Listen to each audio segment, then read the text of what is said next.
Anyway, we'll work it out. Okay, so let's start with making a prediction. I'm going to let me see if I can. So here are a picture of two Danish fans. By raise of hands, how many in this room would believe that Denmark could win the 2018 World Cup in football? Could. Okay, so that's about 10 people. The rest of you can leave. Right.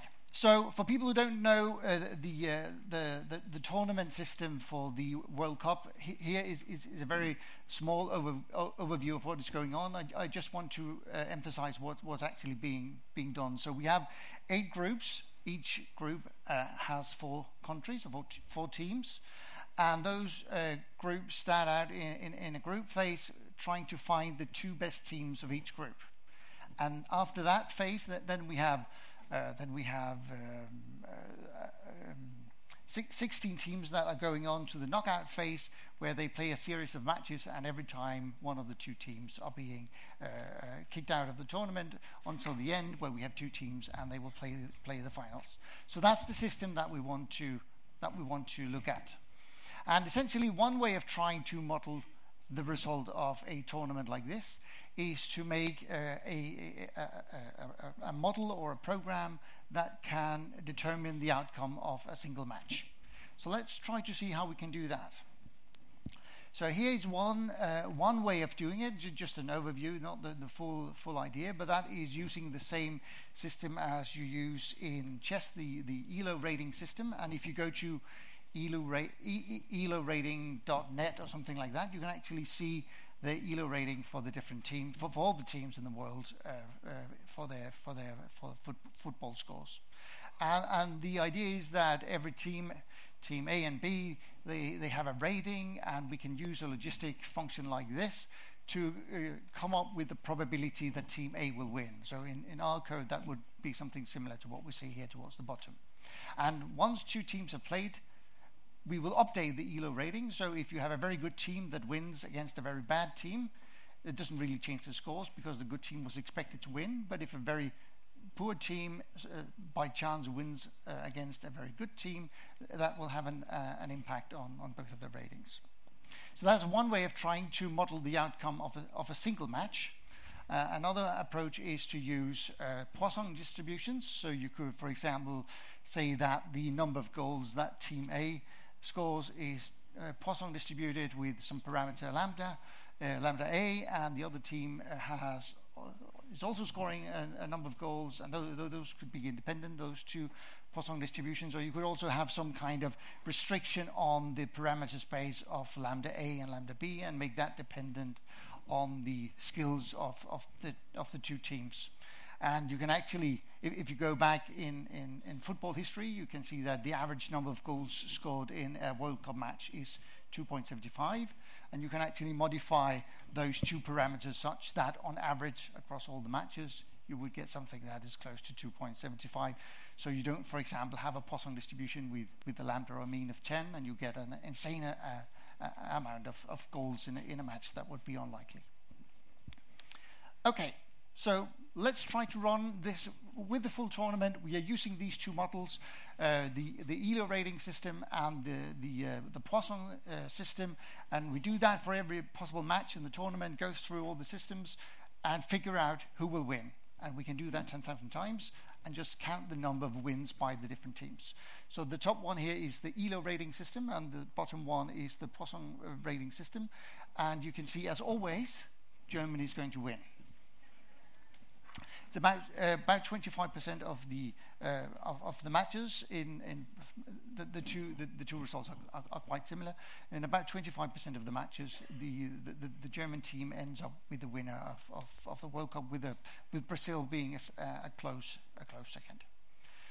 So essentially now we have a prediction, not just about the winner. That's the 2 setups we can see here for the 2 different types of models, but we also have all the other information. We know who will be number 2, who will be number 3 and 4, and the other placements throughout the tournament as well. So we don't just predict the winner by running the system, we actually predict the probability of having different ratings or positions throughout the tournament. And we should use that when we're talking about the quality of a prediction.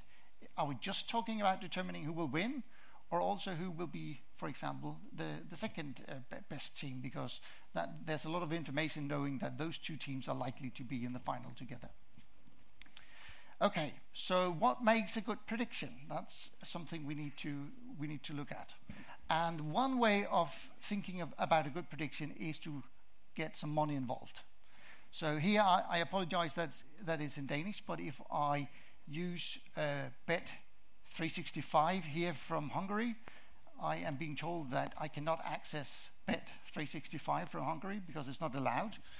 So, but these are the odds of winning the World Cup 2018 based on a Danish betting company. And you can see Brazil is actually the one with the lowest odds.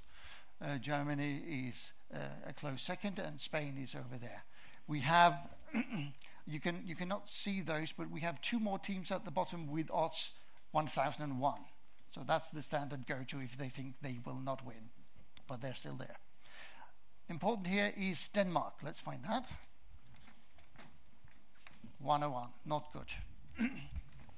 So if I want to look at a good prediction, I would go to someone who can actually lose money if they don't make a good prediction. So that's probably a fairly good prediction based on gut feeling and whatever type of ways those betting companies are creating their odds. Okay, so let's see how we can evaluate a full prediction. So all the positions for all the teams. So what we get out of a prediction is a 32 by 32 matrix. I'm only showing a bit of it here, but we have 32 rows. Those are the rankings, and the 32 columns, those are the countries. So for example, country number 1 has a probability over my 1,000 simulations of ending up as the winner. It has a probability of 1% of being in position 3, and so forth. So we have this 32 by 32 matrix that gives us the full set of combinations with the placement or the ranking and the teams. So what we want to do is to use that full information and not just who's going to be number 1 to determine which ranking is best. And we would like to penalize if we are very confident about a classification or prediction and it turns out to be wrong. So if I'm very, very certain that a thing will not happen, but it happens, then I'm going to take a punishment for that. So that is one way of trying to score the different predictions. And the quote down here says, it's better to be somewhat wrong than be very forcefully wrong. And of course, it's always better to be right.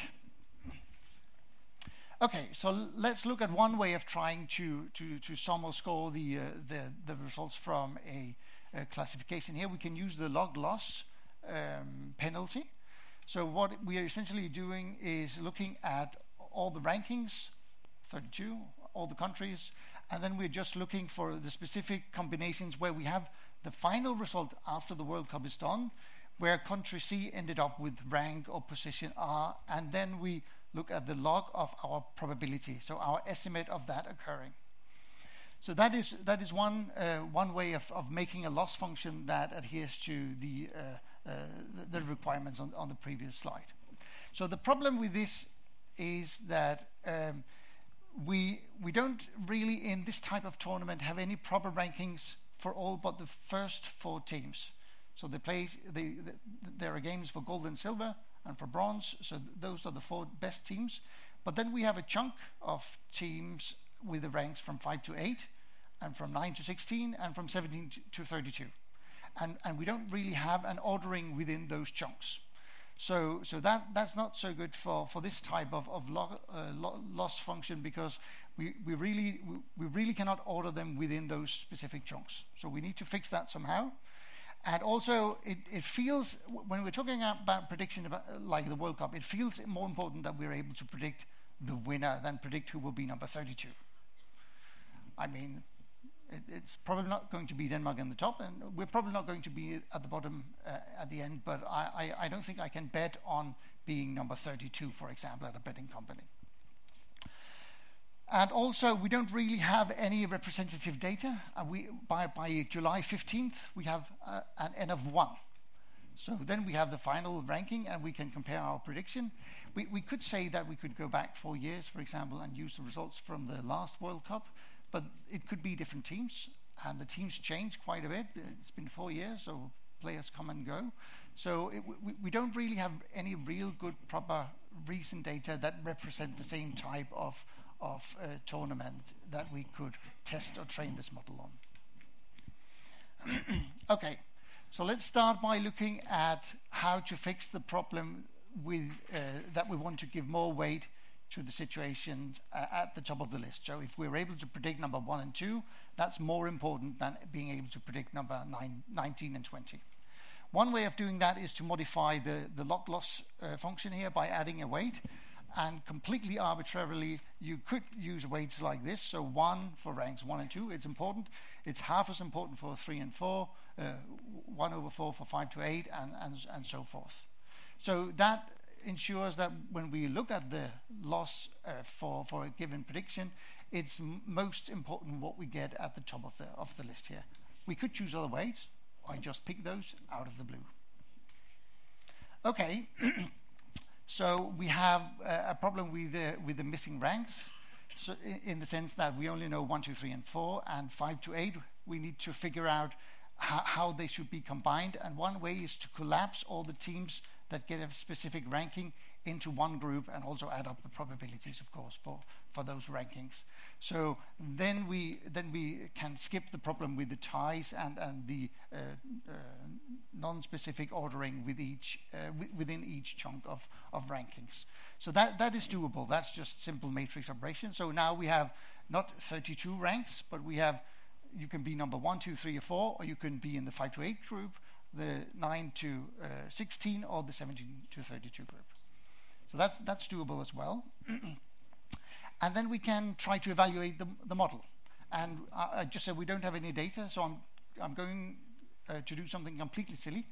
I'm going to use the European Championship as training data, and I still have an observation of 1. That's the result from the European Championship. It's the European Championship and not the World Cup, so the teams are different. There are only 24 teams here. They don't play for bronze, so we don't even have a 3rd and a 4th place in this case, but I had the data readily available, so that was good. And we can actually see here the end results of the championship in 2016. Portugal won, France was number 2, Germany and Wales were in the 3 to 4 combination, and so forth. So the prediction before that match looked like this. So France had a 27% probability of winning. Portugal, who won, had a 6% probability of winning.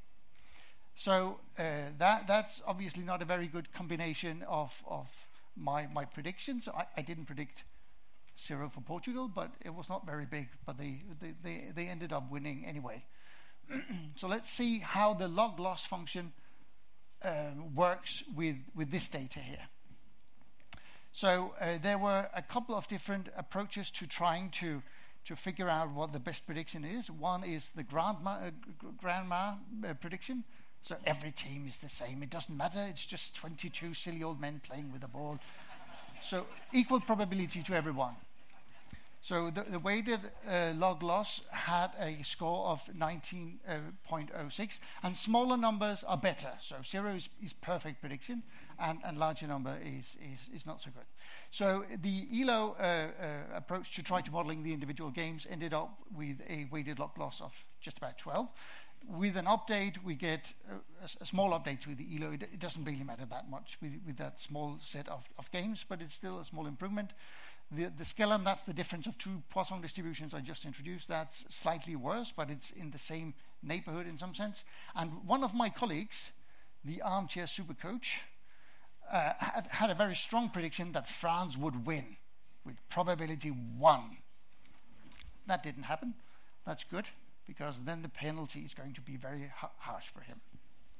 So in this sense here, we can see that we can use this weighted loss function to actually try to categorize or score the different prediction functions and how they actually behave in a given situation.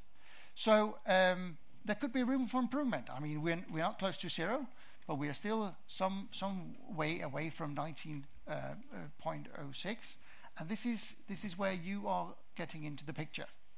So go to this address, I'll show it in a second as well, and download the repository. It's not a package, it's just an R markdown file where all the code is there, and you can modify one function, the play game function, the instructions in a second, and put in your own version of how you would want to predict the outcome of a particular match.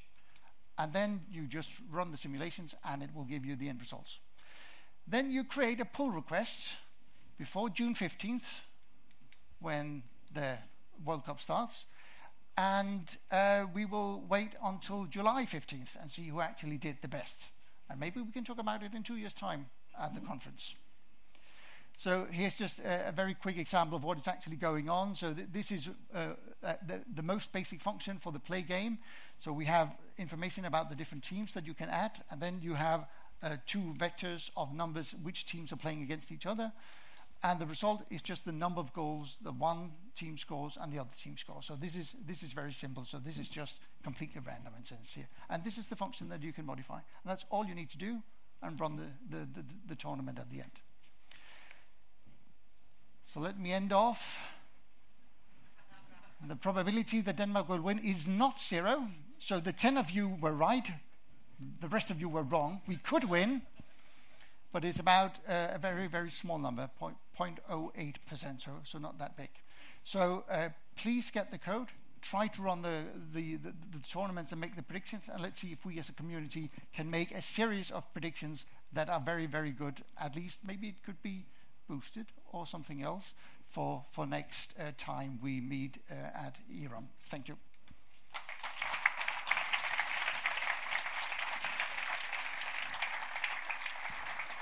Thank you, Claus. While we're taking questions, could the lightning talk speakers come up to the front, please? Questions?